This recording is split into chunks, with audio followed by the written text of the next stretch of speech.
Today ay Friday, May 23rd, arawan ni Freya. Nandito kami ngayon sa Alpine Stable at ito ay matatagpuan sa Waterton. Malapit lang din dito sa amin. Bakit kami nandito? Freya last year, dinala namin dito, hindi siya nakasakay dahil meron silang age limit. So 5 years old siya dati, yung age limit nila is 6 years old dapat. Kaya bumalik kami sa araw ng kaarawan niya na mag 6 years old siya para makasakay sa ulit ng kabayo. At dito nga pala, safety first lagi sila. Bawal sumakay pag walang helmet. And dahil ang gusto ni Freya, sumakay ng kabayo na mag-isa lang siya at nakasunod kami sa kanya. Pwede naman sumakay yung mga bata pero may naglalakad lang maghahawak sa kabayo niya. Pero talagang gusto niya is siya yung maghahawak sa kabayo niya. Tapos siya lang yung nakasakay na walang naglalakad. Kakaiba din kasi yung trip ng batang to. Gusto lagi independent. Kaya pinagbigyan na namin. At maliban sa pangangabayo ay marami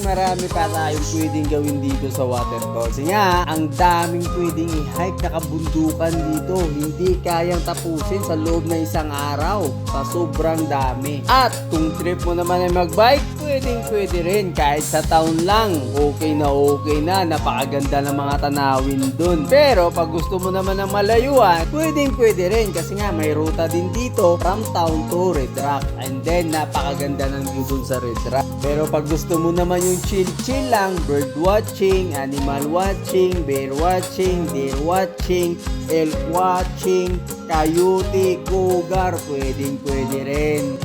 Yun nga lang, paswertehan lang din yun. Kasi nga, minsan lumalabas sila, minsan hindi.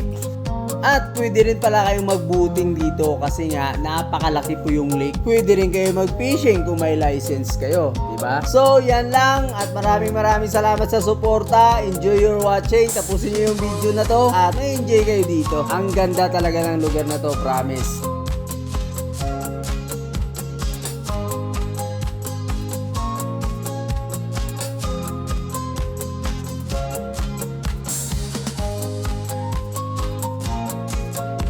Ayos kasi yung plano nila dito eh. Meron silang ruta na pang isang oras, meron din silang ruta na pang matagalan.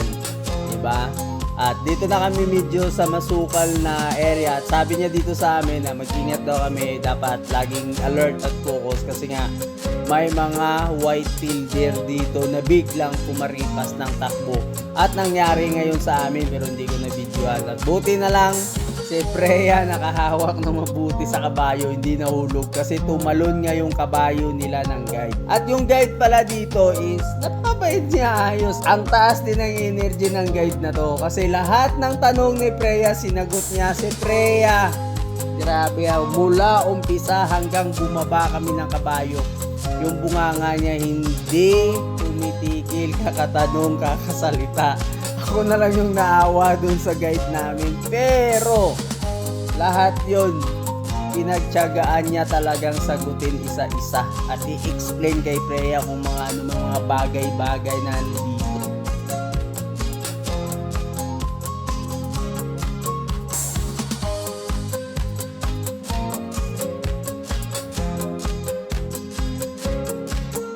Hungry, always hungry.